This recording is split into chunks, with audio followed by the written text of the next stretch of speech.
ህውሃት፣ ፋኖ፣ ኦላ ከበቂ በላይ ይህን መንግስት አውቀነዋል። ይሄ መንግስት ምንንም መመከት የሚችል አይደለም። ራቁቱን የቀረ መንግስት ነው። ህዝባዊ መሰረቱን ያጣ መንግስት ነው። የተነጠለ መንግስት ነው። በአንድ ግለሰብ ግለሰብ የሚመራ መንግስት ነው። ሁሉንም በጦርነት አንበረክካለሁ፣ ሁሉንም አጠፋለሁ ብሎ የተነሳ ኃይል ስለሆነ ማንኛውንም ተቃዋሚ ኃይል ሊያስተባብር የሚችል መንግስት ነው በስልጣን ላይ ያለው፣ አገዛዝ ነው በስልጣን ላይ ያለው። ከመንግስት ባህሪ አንጻር ካለው ነባራዊ ሁኔታ አንጻር እነሱ ላይ ከተጋፈጠ የህልውና ፈተና አንጻር የሚጠበቅ ነገር እንውደደውም እንጥላው መንግስትን መረዳት ያለበት ነገር ይሄ ነው። ስለዚህ በአጠቃላይ ይሄ መንግስት በእብሪት ተወጥሮ ትጥቃችሁን አስፈታለሁ፣ አንበረክካችኋለሁ፣ ረግጬ ገዛችኋለሁ ብሎ ያስነሳቸው ጦርነቶች ሁሉ የትም እንዳልደረሱ ወደፊትም የትም እንደማይደርሱ በደንብ በገሃድ የታየበት። ስለዚህ ይሄ መንግስት አያሸንፍም ብቻ አይደለም፣ ኢቭን በጦርነት የመሸነፍ እድሉ እየሰፋ እንደመጣ በግልጽ የታየበት ወቅታዊ ሁኔታ ላይ ይሄ መንግስት ምንንም መመከት የሚችል አይደለም። ራቁቱን የቀረ መንግስት ነው። ህዝባዊ መሰረቱን ያጣ መንግስት ነው። የተነጠለ መንግስት ነው። በአንድ ግለሰብ የሚመራ መንግስት ነው። ያለምንም ህጋዊ ማዕቀፍ ያለ መዋቅር ይሁንታ በአንድ ግለሰብ እንደተፈለገ የሚመራ መንግስት ነው። እንዴት እንዲህ አይነት ደካማ ዋሾ የሆነ ህዝባዊ ተቀባይነት የሌለው መንግስት በስልጣን ላይ እንዲህ ውሎ እንዲያድር ለአመታት ቻለ ለሚለው ጥያቄ ማንንም ማማረር አንችልም። ራሳችንን ነው መውቀስ ያለብን፣ በራሳችን ነው ማፈር ያለብን። ስለ ሰላማዊ ህዝባዊ እምቢተኝነት ትግል ማድረግ የሚጠበቅብን ኃይሎች ግን እያወራን ነው ያለን። በእኔ እምነት ከዚህ በኋላ የዶክተር አብይ መንግስት ይሄን አደረገ፣ ይሄን ፈጠረ፣ ይሄ ድክመት አለው፣ ይሄ ችግር አለው ብሎ ማውራት ምንም ፋይዳ ያለው አይመስልም። ይሄን ወሬ እንደውም ይፈልጉታል እነሱ። አሁን ጠቅላይ ሚኒስትሩ በምረቃ የውሸት ተስፋ በመስጠት ተወጥሮ የምታየው እውነቱን ልንገሩ ጦርነትን በመፍራት አይደል። ነገ ከነገ ወዲያ ሰላማዊ ህዝባዊ እምቢተኝነት ተቀጣጥሎ ችግር ይፈጥርብኛል የሚል ስጋት፣ ፍርሃት ውስጥ ስላለ ይሄን በደንብ መረዳት አለብን። ስለዚህ ይሄን ወሬያችንን አቆመን፣ ትችታችንን አቆመን ከዚህ በኋላ እኔ ጥቅም ያለው አይመስለኝም። ከበቂ በላይ ይሄን መንግስት አውቀነዋል። ከዚህ በኋላ ስለዚህ መንግስት ክፉነት፣ ደካማነት ማንም ሊነግረን የሚችል ኃይል ያለ አይመስለኝም። ተጨማሪ መረጃም የምንፈልግ አይመስለኝም። ስለዚህ ወደ ተግባር እንዴት እንግባ? በቂ የሆኑ ዝግጅቶች ያስፈልጋሉ። የቤት ስራችንን መጀመሪያ ሰርተን መገኘት ይኖርብናል። አንዱ የቤት ስራ ምንድነው? አሁን የመጣው አደጋ ያለንበት አደጋ ሁላችንንም ጠራርጎ የሚያጠፋ መሆኑን መገንዘብ፣ የአንድ ህብረተሰብ የተናጠል ችግር ሳይሆን የሁላችንም ችግር መሆኑን መገንዘብ ነው። በነገር ላይ ይሄ ግንዛቤ በሂደት እያደገ መጥቷል። አሁን ብዙ የፖለቲካ ኃይሎች መሰባሰብ ጀምረዋል። አይ በተናጠል የትም አንደርስም፣ ችግሩ የጋራ ነው፣ አደጋው የጋራ ነው፣ በጋራ ታግለን ነው ይሄን ችግር ልንወጣው የምንችለው የሚል አስተሳሰብ በከፍተኛ ፍጥነት እያደገ መሰባሰቦች በውጭ ሀገርም በሀገር ውስጥም እያየን ነው። ህውሃት፣ ፋኖ፣ ኦላ በምን መልኩ ተባብረው ሊሰሩ ይችላሉ የሚል ጥያቄ ራሱ እንደ ጥያቄ ሊነሳ ይችላል ብለህ ኢትዮጵያ ውስጥ ከ2-3 ዓመት በፊት ታስብ ነበር? አይታሰብም። ግን አሁን የመጣው ችግር ማንንም የሚያተርፍ አይደለም፣ ሁላችንንም የሚያጠፋ ነው የሚል አስተሳሰብ በመፈጠሩ ፊት ለፊት ይተያያሉ የማይባሉ ይነጋገራሉ የማይባሉ የፖለቲካ ኃይሎችም አደጋው የጋራ መሆኑን ተገንዝበው ወደ መሰባሰብ ይመጡ እና በዚህ ረገድ ለውጥም እየመጣ ነው። ይሄን ለውጥ በደንብ መጨበጥና ወደ ተግባር በተሎ መለወጥ ያስፈልጋል። ሞመንተሙን እንዳያጣም ማድረግ ያስፈልጋል። ስለዚህ ሪሊ መበታተናችን የጋራ ችግር እያለን ብዙ የጋራ ችግር እያለን በልዩነት ላይ ማተኮራችን ነው እስካሁንም ውጤታማ እንዳልሆን ያደረገ። ከማንኛውም ሀገር የፖለቲካ ኃይል በላይ የኢትዮጵያ የፖለቲካ ኃይሎች የጋራ አጀንዳ ነው። ሰላም የማንም ዜጋ እንኳንስ የፖለቲካ ኃይሎች የማንም ዜጋ የጋራ አጀንዳ ነው። የኢትዮጵያ ሕዝብ እኮ አሁን ሰላም የለውም። ከቦታ ቦታ በነፃነት የመንቀሳቀስ ነፃነት የለውም። እንግዲህ ከደርግ ጊዜ በኋላ አሁን እኮ እንግዲህ ከ40 ዓመት በኋላ ብለው ልጆቹ እኮ በአፈሳ በግዳጅ ውትድርና እኮ እየተያዙ ለጦርነት የሚማገዱበት ሁኔታ ነው የተፈጠረው። ሰላም የለውም። ሰርቶ ማደር የማይችልበት ሁኔታ ነው የተፈጠረው። ልጆቹ በጦርነት እያለቁ ያለበት ሁኔታ ነው የተፈጠረው። ይሄ የሰላም አጀንዳ የማናችንም የጋራ አጀንዳ። ከሰላም በላይ ደግሞ ማንንም ሊያስተሳስር የሚችል አጀንዳ የለም። የኢኮኖሚ ጥያቄ፣ የኑሮ ውድነት ጥያቄ እያንዳንዱን አይደለም ድሃውን አይደለም መካከለኛ ገቢ ያለውን ሀብታሞቹን የሚያሳስብ ጥያቄ የሚያሳስቡ ከመኖር ወደ አለመኖር እየቀየራቸው ኢትዮጵያ ውስጥ በጣም ኢፍትሃዊ ኮራፕትድ የሆነ መንግስት መጥቶ ቢዝነስ የሚባለውን ነገር ማካሄድ የማይቻልበት ሁኔታ እየተፈጠረ ነው። ህዝቡ በኑሮ ውድነት ሁለት ጊዜ መብላት አይደለም አንድ ጊዜ መብላት አይደለም መኖር የማይችልበት ሁኔታ እየተፈጠረ ነው። የዲሞክራሲ ጥያቄ የሰብአዊ መብት ጥያቄ በታሪካችን አይተነው በማናውቀው ሁኔታ ነው በአደባባይ እየተፈጸመ ያለው። ስለዚህ ይሄ ሁሉ የጋራ ጥያቄ ነው። ከዚህ አደጋ ከዚህ የህልውና ችግር የመውጣት አደጋ የፖለቲካ ኃይሎች ብቻ አይደለም የእያንዳንዱ ዜጋ የጋራ አጀንዳ ነው። በየትኛውም መለኪያ የትም ዓለም ካሉ የፖለቲካ ኃይሎች በላይ የጋራ አጀንዳ ያለን ኢትዮጵያኖች ነው የሚል እምነት አለ። በነገር ላይ ሰላማዊ በሆነ ሁኔታ በሰለጠነውም ሀገር ያሉ የፖለቲካ ኃይሎች ልዩነት ብቻ አይደለም ያላቸው የጋራ ጉዳይ ያላቸው እንኳንስ በኢትዮጵያ ተጨባጭ ሁኔታ። እኛማ ዋናው የህልውና ጥያቄ የሰላም ጥያቄ የጋራ አጀንዳ እንዲሆን ግድ ብሎናል። ስለዚህ ሪሊ ከበቂ በላይ የሆኑ የጋራ አጀንዳዎች ናቸው ያሉ። ልዩነቶቻችን አሉ አሉ። እነሱን በሂደት በተለያዩ መድረኮች እንፈታቸዋለን። የሚቻሉትን በድርድር እንፈታለን። በድርድር የማይቻሉትን ደግሞ የሀገሩ ባለቤት የሆነው ህዝብ በሪፈረንደም በህዝብ ውሳኔ እንዲፈታቸው እናደርጋለን። ሌሎቹን ቅራኔዎች ደግሞ እንደማንኛውም ሀገር የምርጫ አጀንዳ አድርገናቸው ይዘናቸው እንቀጥላለን። በዲሞክራሲ አግባብ እየተፈቱ ይቀጥላል። ስለዚህ አሁን ላይ ማተኮር ያለብን እነዛ ልዩነቶች ላይ አይደለም። እነዛ ልዩነቶች ከግለሰብ መብት ተነስቶ እስከ ሀገርና ህዝብ ህልውና ድረስ ያሉን ጥያቄዎች ሁሉ መልስ ሊያገኙ የሚችሉት መጀመሪያ ሀገሩ እንደ ሀገር ህዝቡ እንደ ህዝብ በህልውና ሲቀጥል የትኛውም ጥያቄ መልስ የሚያገኘው ሀገርና ህዝብ ሲኖር። ስለዚህ አሁን ልዩነትን ማንሳት ትርጉም የለውም። ነባራዊ ሁኔታውን አለመረዳት ነው፣ አለማወቅ ነው። ስለዚህ የልዩነት ጊዜ አይደለም። አሁን ልዩነቱን ወደ ጎን አቁመን በአንድ ላይ መቆም።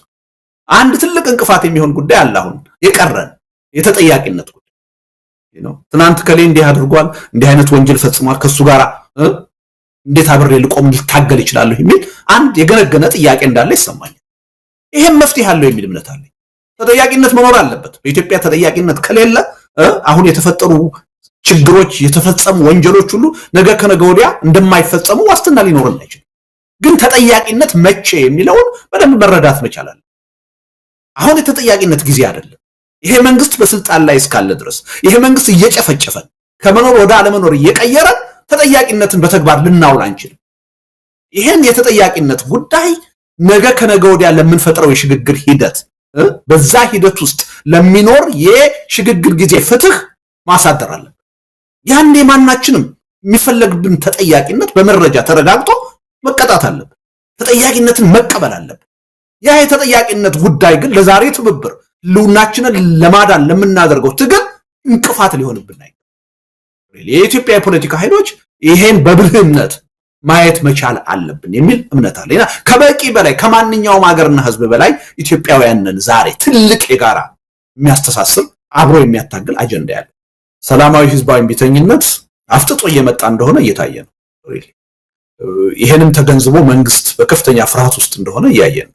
የተለያዩ እርምጃዎችን ሲወስድ እያየን ነው። አዲስ አበባ ከተማ ታይቶ የማይታወቅ አይነት ነው ሰራዊት ነው የጸጥታ ሰራተኛ ነው እያሰማራ ያለው እና እያንዳንዷን ነገር በፍርሃት በጥንቃቄ ለማየት የተገደደበት ሁኔታ ተፈጥሯል። ዓለም አቀፉ ሁኔታ ራሱ አሁን በተለያዩ አገሮች እየታየ ያለው የሰላማዊ ህዝባዊ እምቢተኝነት እንቅስቃሴ ህብረተሰቡን እያነሳሳው ነው። ስለዚህ አንድ የሆነ እንቅስቃሴ ከፊታችን ሊመጣ እንደሚችል እየታየ ነው። እንግዲህ እዚህ ላይ ነው የኛ ዝግጅት የሚያስፈልገው። ዝም ብሎ ይምጣ አይባልም። ያ ነገር ሲመጣ ቅድም እንዳልኩት እንዳይጠለፍ እንዳይኮላሽ የሚመጣው ለውጥ ደግሞ ዝም ብሎ የአምባገነኖች ለውጥ ሳይሆን ዘላቂ ለውጥ የሚያመጣ እንዲሆን በቂ የሆነ ዝግጅት ያስፈልገናል። የአጀንዳ ዝግጅት ያስፈልገናል። የድርጅት ትብብር ዝግጅት ያስፈልገናል። የንቃተ ህሊና ዝግጅት ያስፈልገናል።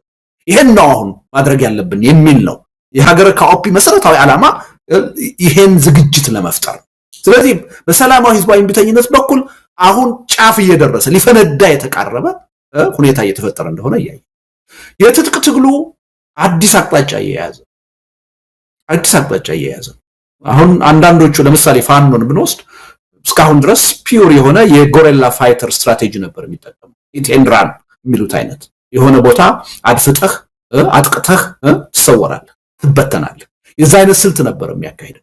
አሁን የሆነ ተርኒንግ ፖይንት ላይ እየደረሰ እንደሆነ እያየን ምሽግ ይዞ መከላከል የመንግስትን ምሽግ ሄዶ ማፍረስና መቆጣጠር የሚችልበት ደረጃ ላይ እየደረሰ እንደሆነ እያየን እና ይሄ አንድ ትልቅ ተርኒንግ ፖይንት እየመጣ በፍጹም ይተባበራሉ ብለን ማናምናቸው ኃይሎች የመተባበር አዝማሚያ እያሳዩ ማንንም ሰው መረጃ ይኖረውም አይኖረውም አሁን ፋኖና ህውሃት ወይም ደግሞ ፋኖና ኦላ የሚተባበሩበት ሁኔታ እየመጣ እንደሆነ ያያየን ያሸተት ነው ትርጉም ያለው አይመስለኝም አሁን ባለው ጦርነት ከጀርባ ህውሃት አለ ኦላ አለ የለም የሚለው ክርክር ትርጉም ያለው አይመስለኝም አሁን ላይኖሩ ይችላሉ እኔ መረጃ የለኝም ነገ ከነገ ወዲያ ግን እንደሚኖር ምንም ጥርጥር የለም ምክንያቱም የሥርዓቱ ባህሪ ያን ከማምጣት ወደ ኋላ የሚላል ሁሉንም በጦርነት አንበረክካለሁ ሁሉንም አጠፋለሁ ብሎ የተነሳ ኃይል ስለሆነ ማንኛውንም ተቃዋሚ ኃይል ያስተባብር የሚችል መንግስት ነው በስልጣን ላይ ያለው አገዛዝ ነው በስልጣን ላይ ያለው ስለዚህ ሊደንቀን አይገባም ማለት ነው ኢትዮጵያ ውስጥ ያሉ ትናንት ሰፊ የፖለቲካ ቅራኔ ያላቸው ብለን ምናምን የፖለቲካ ኃይሎች ተባብረው ቢመጡ ልንደነቅ አይገባም ከመንግስት ባህሪ አንፃር ካለው ነባራዊ ሁኔታ አንፃር እነሱ ላይ ከተጋፈጠ የህልውና ፈተና አንፃር የሚጠበቅ ነገር እንውደደውም እንጥላው መንግስትን መረዳት ያለበት ነገር ይሄ ስለዚህ በአጠቃላይ ይሄ መንግስት በእብሪት ተወጥሮ ትጥቃችሁን አስፈታለሁ አንበረክካችኋለሁ ረግጬ ገዛችኋለሁ ብሎ ያስነሳቸው ጦርነቶች ሁሉ የትም እንዳልደረሱ ወደፊትም የትም እንደማይደርሱ በደንብ በጋድ የታየበት ስለዚህ ይሄ መንግስት አያሸንፍም ብቻ አይደለም ኢቭን በጦርነት የመሸነፍ እድሉ እየሰፋ እንደመጣ በግልጽ የታየበት ወቅታዊ ሁኔታ ላይ ስለዚህ እነዚህ በግራም በቀኝም እየመጡ ያሉ ቀውሶች እንዴት ነው ማኔጀብል የሚሆኑት ሪሊ ይሄ ትውልድ ካለፈው ትውልድ ሁሉ የተሻለ ታሪክ መስራት ካለበት ይሄን ቀውስ እንዴት ነው ማኔጅ ማደርገው በሚለው ጥያቄ ግልጽ የሆነ መረዳት ሊኖር ይገባል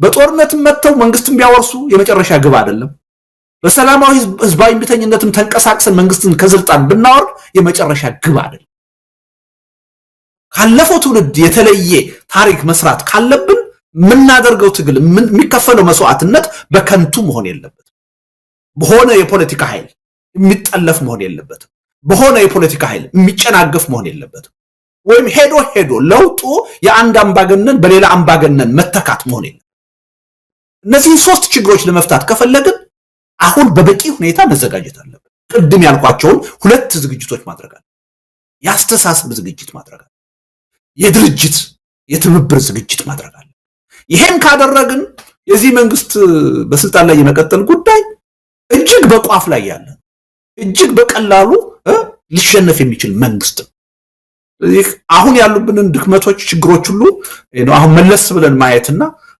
ለመፍታት የመሞከር አዝማሚያ በሰፊው እየታየ ነው እዚህ ቀደም ስናገር ሰምተኝ ይሆናል 80% ኢትዮጵያ የመፍረስ ድል ነው ያላት ብዬ ነበር ከቅርብ ጊዜ ወዲህ ግን ይሄ ጉዳይ ወደ 65% ወርዷል ብዬ ተናግሬያለሁ ለምን አብዛኛው የተቃዋሚ ኃይል ላይ ያስተሳሰብ ለውጥ ያየው ይሄ በተናጠል የምናደርገው ትግል ሁላችንንም ይዞን ይጠፋን እንጂ ማንንም አይጠቅምም በተናጠልም አገዛዙን ማሸነፍ አይቻልም የሚለው አስተሳሰብ ከጊዜ ወደ ጊዜ እየተጠናከረ እየጎለበተ መጥቷል አሁን ከፍተኛ የሆነ የመተባበር በጋራ አጀንዳ ላይ የመስራት ተነሳሽነት ተፈጥሯል እና የኢትዮጵያ ተጨባጭ ሁኔታ ያለው አሁን እዚህ ላይ ይሄን ሁኔታ በአግባቡ ይዞ ወደ የሚፈለገው ለውጥ በተግባር በተጨባጭ የመረማመድ ጉዳይ ነው አሁን ይቀር እና በዚህ ረገድ ሁላችንም የሚጠበቅብንን ኃላፊነት ከተወጣን በስልጣን ላይ ያለው መንግስት ጉዳይ ሪሊ ብዙ እጁ ያለቀለት እጅግ በታሪካችን አይተነው በማናውቅ ሁኔታ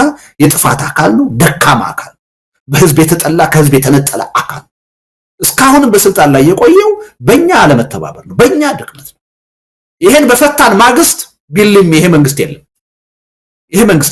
ይሄ መንግስት ራሱ ጀምሮ ያስጨረሰው ትልቅ ፕሮጀክት እስካሁን አላቀም ልትነግረኝ ትችላለህ ካለ አላቀም አሁን በጣም በትልቅ ሁኔታ የሚወራው የአባይ ግድብ ነው አይደል እንዴ 65% አልቆ የተሰጠው ፕሮጀክት ነው ማንም የተጀመረ ፕሮጀክት የጊዜ ጉዳይ ነው ያልቃል አይደል እንዴ የፈለገ ደካማ መንግስት ቢሆን አንድ ወቅት ያልቃል ይሄ ፕሮጀክት ግን ኦልሞስት ተገባዶ የተሰጠው 65% ወይም 2/3 አልቆ የተሰጠው 7 ዓመት ነው የፈጀበት ያለ መጨረስ ያውም ደግሞ ግድቡ ሊያመርተው ከሚችለው ሜጋዋት ወደ 1500 ቀንሶ የውሃ ማጠራቀም ካፓሲቲውን በዛው መጠን ቀንሶ እና ሪሊ ይሄን እንደ ትልቅ ነገር ወስዶ እንደ እሱ እንደጨረሰው አድርገን መልእክት እንዳናስተላልፍ መጠንቀቅ ያለብን ይመስለኛል አሁን አንዳንድ የተመረቁ ያሉ ትንሽ ጎላ ያሉ ፕሮጀክቶች ምናያቸው ሁሉ ቀድሞ የተጀመሩ ናቸው ከዚህ መንግስት መምጣት በፊት ጀምሮ የተጀመሩ ናቸው። ይሄ መንግስት እንትኑም የለውም ያስተሳሰብ ካፓሲቲውም የለውም ትልቅ ፕሮጀክት ለማሰብ። ለዚህ ነው 7 ዓመት ሙሉ ስለ ፓርክ ስለ ኮሪደር ልማት ሲያወራ የከረመው፣ ስለ ሎጂ ሲያወራ የከረመው። ያው ምልህ ያገዛዙን ደጋፊዎች እና ተከታዮች በሎጂክ በምክንያታዊነት ምን ማሳመን መከራከር አይቻልም። አሁን የሚጠይቅ ሰው አለ? ስለነዛ ሎጂዎች እኮ ማውራት ቆም አይደለ? ሁሉ ፕሮፓጋንዳ የተሰራበት ሎጂ 6-7 ሎጂ ምን ላይ እንዳለ አይታወቅም። ያን ሁሉ ገንዘብ ምጥጥ አድርጎ ከጥቅም ውጭ ነው። አፉን ከፍቶ ነው የሚውለው። ጠቅላይ ሚኒስትሩ የራሳቸውን ሙሽሮች እየወሰዱ የሚጋብዙበት እየላኩ የሚጋብዙበት ሎጂ ነው የሆነው። ምን ተገኘ? የኢትዮጵያ ሕዝብ መሰረታዊ ጥያቄ አሁን ፓርክ ነው ወይ መዝናኛ ነው ወይ? እንኳንስ በኢትዮጵያ ደረጃና በአዲስ አበባ ደረጃ ስንት ማህበራዊ ቀውስ ኢኮኖሚያዊ ቀውስ ነው ያለው።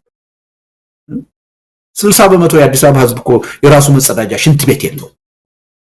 አዲስ አበባ ውስጥ ሆኖ ንጹህ ውሃ የማያገኝ በባህር ዛፍ ቅጠል ማገዶ የሚጠቀመው ሕዝብ ስንት ነው? እንደ ትልቅ ነገር አሁን ፓርክን እንደ ትልቅ ፕሮጀክት እንኳንስ በኢትዮጵያ ደረጃ በአዲስ አበባ ደረጃ ወስዶ የሚያስብ መንግስት ለኔ መንግስት አይደለም። ይሄ መንግስት እንደ አንድ መዘጋጃ ቤትም አይደለም። የአዲስ አበባ መዘጋጃ ቤት ኃላፊነት እጅግ ሰፊ ነው። የከተማ ውበትና ፓርክ ብቻ አይደለም መዘጋጃ ቤት፣ የህብረተሰቡ ማህበራዊ ኢኮኖሚያዊ ኑሮ ይመለከተዋል። አሁን የኢትዮጵያ መንግስት ግን የሚሰራው ስራ ለአዲስ አበባ መዘጋጃ ቤት አይደለም። በአዲስ አበባ መዘጋጃ ቤት ውስጥ ላለ አንድ ዲፓርትመንትም የማይመጥን እጅግ ግልብ የሆነ ተራ የሆነ ስራ ነው ሲሰራ ያቀረበው ነው አንድ በኩል ማለት ነው። በሌላ በኩል ደግሞ መጥፎ ነገሮችን ካየን ደግሞ በጦርነት ውስጥ ነው ይኖር። ፕሮጀክትስ እንዴት ትልቅ ፕሮጀክት ይሰራል ብለህ ታስባለህ? አስቸጋሪ እኮ ነገር ነው። አሁን በዘመናችን የሚካሄድ ጦርነት እኮ እጅግ በጣም ውስብስብ። አሁን ኢትዮጵያ ውስጥ የሚደረገውን ጦርነት ሎጂስቲክ የመደገፍ አሁን ትራንስፖርቱ፣ ቤንዚኑን የመሸፈን መሳሪያውን፣ ትጥቁን የመሸፈን ልብሱን የመሸፈን ቀለቡን የመሸፈን ጉዳይ እኮ እጅግ እኮ ከባድ እኮ የሀገሪቱን ኢኮኖሚ እኮ እየበላው እኮ ይሄ መንግስት ገንዘብ እያተመ እንደሚያሰራጭ እናውቃለን። እየበላው እኮ እንኳንስ በዚህ አይነት ሁኔታ የኢኮኖሚ እድገቱ ተገጥቶ ኢንቨስትመንት ተዳክሞና እንደው የተሟላ የኢኮኖሚ እድገት ኖሮ በ10 ዲጂት በ11 ዲጂት እያደግን ማለት ነው። አሁን ያለውን ጦርነት ማካሄድ በራሱ ችግር ውስጥ የሚከት እጅግ ኤክስፔንሲቭ ጦርነት ነው እየተካሄደ ያለ። ይሄ ጦርነት የሀገሪቱን ኢኮኖሚ በልቶታል ውስጡ። አንድ ወቅት ይሄ ኢኮኖሚ ዘጭ እንደሚል ምንም ጥርጥር የለው። አንድ ወቅት ብራችን አንድ ወቅት ዚምባብዌ ሲሆን እንዳየ ነው ወረቀት ይሆን ወደ ወረቀትነት ይቀየራል። በዛ ሂደት ውስጥ ነው ያለ ነው እና ሪሊ አሁን ይሄ መንግስት የሚመጣውን ችግር የመቋቋምና የመመከት ምንም እድል የለው። ያችን ትንሽ እድል ያገኘው የመቆየት የመሰንበት እድል ያገኘው በእኛ ድክመት። አማራጭ የሆነ የተደራጀ የተባበረ የፖለቲካ ኃይል ኢትዮጵያ ውስጥ ባለመኖር እኛንን የፈጠርንልን አሁን ትንንሽ እንደ ግሉኮስ እንዳይሞትም እንዳይድንም ለመሰንበቻ የውጭ ኃይሎች የውጭ መንግስታት እርዳታ የሚሰጡትም አማራጭ ስለጠፋ መንግስትን የሚረከብ ሌላ የፖለቲካ ኃይል በሌለበት ሁኔታ ይሄ መንግስት ኮላፕስ ቢያደርግ አካባቢ ወደ ቀውስ ወደ ባሰ ቀውስ ሊሄድ ይችላል። ምን አማራጭ አለን ብለው ነው ነጮቹ እየደጎሙት ያለው እየረዱት ያለው።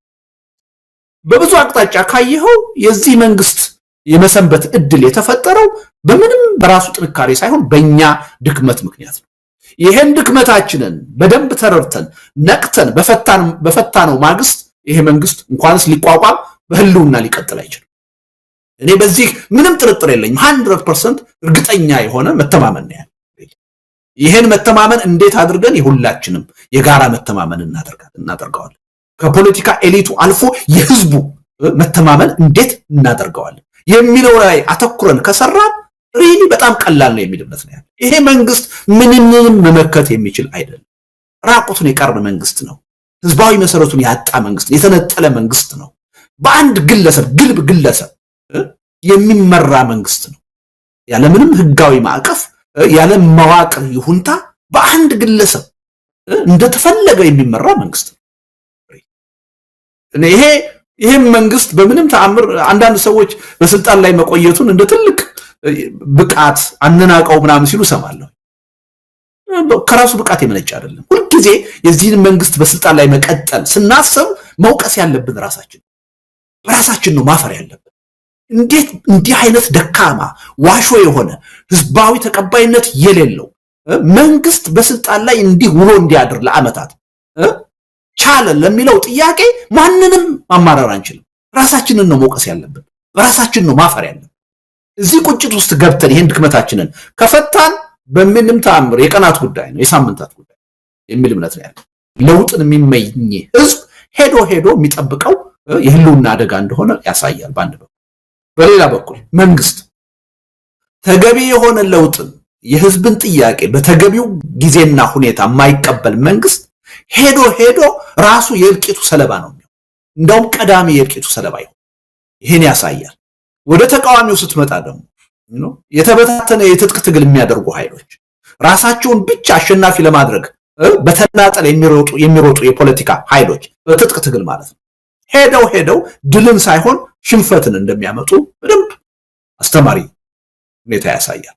በሰላማዊ ትግል የሚያምኑ ኃይሎች በትጥቅ ትግል ከሚያደርጉት ውጤት ከመጠበቅ ራሳቸው ተደራጅተው ህዝቡን አሳምነው መንቀሳቀስ ካልቻሉ ራሳቸውም የችግሩ ሰለባ እንደሚሆኑ የሚያሳይ እነዚህ አራት አካላት ማለት ነው። መንግስት፣ ህዝቡ፣ ተቃዋሚዎች ደግሞ በሁለት ተከፍለው በትጥቅ ትግልም በሰላማዊ ትግል የሚያደርጉ ኃይሎች በወቅቱ ማድረግ ያለባቸውን ነገር በተገቢ ሁኔታ ካላደረጉ ሁሉም የችግሩ ሰለባ ነው። አንዳችንም አናመልጥ። በሰላም የምናምነው በትጥቅ የምናምነው መንግስትም ተቃዋሚውም ሁላችንም በዚህ የህልውና ጥፋት ተለይተን አንድን መጨረሻ ላይ ሄደን ሁላችንም የጥፋቱ ተቋዳሽ ነው ሰለባ ነው የምንሆነው። እና ሪሊ ይሄ ነው ችግሩ ያለው አንድ ቦታ ላይ ብቻ አይደለም፣ ሁላችንም ላይ ነው። ይሄን መረዳት በአስቸኳይ ማምጣት ይቻላል። ከዚህ መረዳት ነው ውጤቱ ሊመጣ የሚችለው የሚል ነው። እና ተሳክቶለታል። ግን እንዳይሳካ ማድረግ የምንችለው ማንም አይደለም፣ እኛ። የተጀመረው እንቅስቃሴ ቀጥሏል፣ እየሰራን ነው። ለምሳሌ ቅርብ ጊዜ አሁን በእኛ በና አቶ ጀዋር በና ይልቃል ያያችሁት ያ ስብስብ ባለፈው መግለጫ የሰጠው አንድ ጊዜያዊ የሚያቋቁም ምክር ቤት ተቋቁሞ 5 ሰዎች ያሉበት ኮሚቴ አቋቁሞ ነበር። ወደፊት እንዴት እንቀጥል የሚለውን ጥያቄ ለመመለስ ማለት ነው። እና የተመረጥነው ሰዎች ስራችን ጨርሰን ለዛ ምክር ቤት እንዴት እንቀጥል የሚለውን ሐሳብ አቅርበን ተቀባይነት አግኝቶ ኦሬዲ ስራዎች እየተሰሩ ነው። እና የሚቀጥለው እሁድም ስብሰባ አለን በዚሁ ጉዳይ ላይ ለመምከር ማለት ነው። ስለዚህ የቀጠለ ጉዳይ ነው ማለት ነው። እንደው መድረክ ላይ ሚዲያ ላይ ሳንገኝ ስንቀር ያቆምነው እንዳይመስላችሁ ማለት ነው። ስለዚህ ስራዎች እየተሰሩ ነው። አገር ቤት ያሉ ፓርቲዎች ያው ወደ አንድ የጋራ እንቅስቃሴ ይሄዱ በጣም ደስ በሚል ሁኔታ እኛም መግለጫ አውጥተናል ደግፈን። እና አገር ቤትም ያለው ስሜት ተመሳሳይ ነው። መተባበር አለብን፣ በጋራ መስራት አለብን። እና ሪሊ ስራ እየተሰራ ነው። ይሄን በአንድ በኩል ነው አልቦዘንም። እኔ ደጋግሜ ተናግሬያለሁ። አሁን ያለው ነባራዊ ሁኔታ እስካልተቀየረ እኔ አልተኛም። እንቅልፍ የለንም፣ እውነቱን ነው የምናገር፣ እንቅልፍ የለንም፣ አንተኛም። ይሄን እየሰራን ነው። ግን ያ ማለት ደግሞ በእያንዳንዱ ቀን እየወጣን ሚዲያ ላይ እንናገራለን ማለት አይደለም። እንደውም ሚዲያ ላይ ሁልጊዜ የምታዩን ከሆነ ስራ እየሰራን አይደለም ማለት ነው። ስለዚህ ይሄን በደንብ መረዳት ያስፈልጋል እንጂ በቁጭት በሴንስ ኦፍ አርጀንሲ ነው እየሰራን ያለነው። ይሄን ህብረተሰቡ ቢረዳው ጥሩ ነው። አንድ ሁለተኛ የዚህ የተጠያቂነትና የመጠራጠር ጉዳይ የተጠያቂነት ጉዳይ ቅድም መልሼዋለሁ። ጊዜ ዛሬ አይደለም ጊዜው። ተጠያቂነት መኖር አለበት፣ ሁላችንም መስማማት አለበት። መታለፍ ያለበት ጉዳይ አይደለም። አሁን የዶክተር አብይ አገዛዝ በስልጣን ላይ ሆኖ ግን ተጠያቂነት ሊመጣ አይችልም። በሚሊዮኖች ህዝብ እልቂት የሚጠየቅ መንግስት በስልጣን ላይ ባለበት ሁኔታ ማነው ተጠያቂ? ማነው ጠያቂ የሚሆነው? ምን አይነት ተጠያቂነት ነው የሚመጣው? ተጠያቂነት እኮ ሰላም ይፈልጋል አይደል? ተጠያቂነት እኮ የህግ የበላይነት ይፈልጋል፣ መረጋጋት፣ ዲሞክራሲ እኮ ይፈልጋል። ያ በሌለበት ሁኔታ ዛሬ ተጠያቂነትን ልናመጣ እንችላለን። ስለዚህ ይህን ተጠያቂነት የህልውና አደጋን ከታደግን በኋላ ለሚመጣ የሽግግር ሂደት እናስተላልፈው። ያኔ ሁላችንም ነፃ የሆነ ማጣራት ተደርጎ ተጠያቂ መሆን አለብን፣ በፍትህ ማለት ነው። ለዚህ ሁላችንም ዝግጁ መሆን አለብን፣ ቃል መግባት አለብን። አሁን እየተፈጠሩ ያሉ ስብስቦች ይህን አንደርስታንድ ያደረጉ ናቸው። ማናችንም ተጠያቂ የሚያደርገን ነገር ካለ በህግ ወደፊት በትራንዚሽናል ጀስቲስ ለመጠየቅ ዝግጁ ነን፣ መጠየቅም አለብን ብለን ነው ይህን እንቅስቃሴ እየፈጠርን። ስለዚህ ይህን በዚህ መዝጋት ያስፈልጋል። እኔ ሁልጊዜ አንድ ነገር ደጋግሞ ማንሳት ጥቅም ያለው አይመስለኝም። ምክንያቱም ብዙ ቦታ ሲነሳ ሰማዋል የተጠያቂነት ስለዚህ አንድ ይሄ ነው። ሁለተኛው ግን ሪሊ በጥንቃቄ ልናየው የሚገባው ጉዳይ የጥርጣሬ ጉዳይ። ኢትዮጵያውያን በጣም ተጠራጣሪዎች ነን። እውነቱን ለመናገር አትጠራጠሩ ሊባል አይቻልም። በአንድ በኩል እንዲጠራጠሩ ህዝቡ እንዲጠራጠር የሚያደርጉ ብዙ ክህደቶች ተፈጽሙ ከትናንት እስከዛሬ። ስለዚህ ቢጠራጠር አይደንቅም። ሁለተኛ መጠራጠር ራሱ የተፈጥሮ ጉዳይ ነው። ሂውማን ኔቸር ነው መጠራጠር። አትጠራጠሩ ልንል አንችልም። ግን ያ ጥርጣሬያችን እስከምን ድረስ ነው የሚሆነው? ለትግሉ እንቅፋት እስከሚሆን ድረስ ነው ወይ መሆን ያለበት? የህብረት እንቅፋት እስከሚሆን ነው ወይ መጠራጠር ያለብን የሚለውን ግን በአግባቡ ማየት አለብን። ሪሊ አንዳንዱ ጥርጣሬ ለህብረት እንቅፋት የሚሆን ነው፣ ለትግል እንቅፋት የሚሆን ነው። በዛ ደረጃ ያለ ጥርጣሬ እኔ ከጥርጣሬ በላይ የሆነ አፍራሽነት ነው የሚል እምነት ነው ያለ። አፍራሽነት ነው። አንዳንድ ጊዜ ለፖለቲካ ኃይሎች ቤኔፊት ኦፍ ዳውት መሰጠት አለበት። ሪሊ የእምነት ዕዳ መሰጠት አለበት። እኔ ራሴን በሚመለከት አሁን ልደቱን እንዴት እናምነዋለን ሲል ሰማለሁ። አንዳንድ ጀዋርን እንዴት እናምነዋለን ሲል ሰማለሁ። ራሴን ወክዬ ልናገር እችላለሁ። ጤናዬን አጥቻለሁ፣ የወጣትነት እድሜን አጥቻለሁ፣ በዚህ ትግል ሀብት ንብረቴን አጥቻለሁ። ዛሬ የምኖርበትን ቤት ሳይቀር ነው በግፍ የተቀማሁት። አገሬን አጥቻለሁ፣ ወደ አገሬ እንዳልገባ ተከልክዬ በስደት ነው የምኖረው። እኔን ያላመነ የኢትዮጵያ ትግል ማንን ነው ሊያምን የሚችለው? ንገረኝ እስኪ። በዚህ ደረጃ ዋጋ የከፈልን ሰዎችን ያላመነ ማንን ነው የሚያምነው? እኛን ከማመን ውጭስ ምን አማራጭ አለው? ከነ ችግራችንን እኛን መቀበል ነው እንጂ ማንኪያቶ እየጠጣ የሚተቸውን ሰው ነው የሚያምነው? ትግሉን በዳር ሆኖ መስዋዕትነት ሳይከፍል ዋጋ ሳይከፍል ለውጥ እንዲመጣ የሚመኘውን ነው የሚያምነው? ማንን ነው የሚያምነው? ስለዚህ አንዳንድ ጊዜ ይሄን ገደቡን ማወቅ አለብን። ሪሊ ዝም ብሎ መጠራጠር ምክንያታዊ አይደለም። መጠራጠር መጥፎ አይደለም፣ ልናስቀረውም አንችልም። ሂውማን ኔቸር ነው። ግን ገደብ ያስፈልገዋል። ለትግሉ እንቅፋት መሆን የለበትም። የትብብር እንቅፋት መሆን የለበትም። አሁን ላይ አንዳንድ ሰዎችና ምናልባትም ስብስቦች ላይ የማየው ጥርጥር ግን በዛ ደረጃ እንቅፋት የሚሆን አፍራሽ ነው። ሪሊ ትክክል አይደለም። ሞቲቭንም ጥያቄ ውስጥ ማስገባት አለብን። እና አንዳንድ ጊዜ የአገሬ ሰው አንድ ተረት አለው ነው በቅሎ የሌለው አህያ ይጋልባል ይላል። በቃ የፈለገ ድክመት ቢኖርብን ችግር ቢኖርብን ዛሬ በትግሉ ግንባር ላይ የተገኘ ነው እኛ ነን። ይሄ ህዝብ እኛን ከማመን ምን አማራጭ አለ? ምን አማራጭ አለ? ይሄ ሁሉ ዋጋ እየከፈልኩኝ እኔን ያላመነ ማንን ሊያምን ነው? ከየት ሊመጣለት ነው? እንዲጠራጠር የሚያደርጉ ሁኔታዎች አሉ። ከትናንት እስከ ዛሬ ነው ያለው። በዛ ደረጃም ለውጥ አለ። እውነቱን ለመናገር እንደው ለሁላችን ምሳሌ የሚሆን ሰው አቶ ገዱ አንዳርጋቸውን እንውሰድ። ምንድነው ያለው? ባለፈው ተጸጽቻለሁ፣ ለጠፋው ጥፋት ይቅርታ ጠይቃለሁ። ሁለት በዚህም አላቆመም። ነገ ከነገ ወዲያ እውነተኛ የሆነ የሽግግር ፍትህ ሲመጣ ተጠያቂ ይሆናል። አንድ ሰው በዚህ ደረጃ ከተናገረ በኋላ ምን ልትለው ትችላለህ? ምን ትጠብቃለህ ከዚህ በላይ? እና በዚህም ደረጃ ሪሊ መጸጸቶችን እያየሁ ነው። ግን ደግሞ የማይጸጸቱ ሰዎች አሉ። ትክክል ነው። እነዛ ሰዎች አለመጸጸታቸው ከማንም በላይ የሚጎዳው ራሳቸው።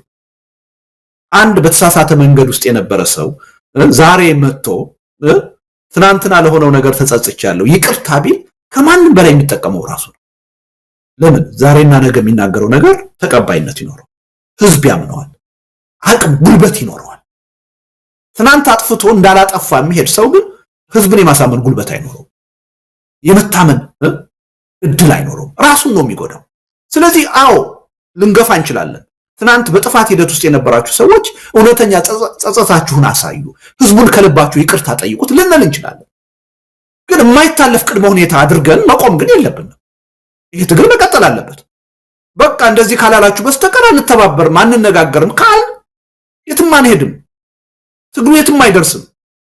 ስለዚህ ፕራግማቲክ መሆን አለብን። ያልተገባ ነገርም ቢሆን አንዳንድ ጊዜ የግድ ነው። ወንጀለኛ እኮ ነገ አይደለም ዛሬ መጠየቅ ነበረበት አይደለም እንዴ? ለምንድን ነው ነገ የሚጠየቀው? ዛሬ መጠየቅ ነበረበት እኮ አይደለም? ህግና ስርዓት ሊኖር ኢትዮጵያ ውስጥ ለነገ ለምንድን ነው የምናስተላልፈው? ነባራዊ ሁኔታው ስለማይፈቅድ። የይቅርታውንም ጥያቄ እንደዛ ነው። ከማንም በላይ የይቅርታ ጥያቄ የሚጠቅመው ይቅርታ ጠያቂው ተጠያቂው አይደል? ይቅርታ ጠያቂው መጸጸት የሚጠቅመው የሚጸጸተውን ሰው ነው።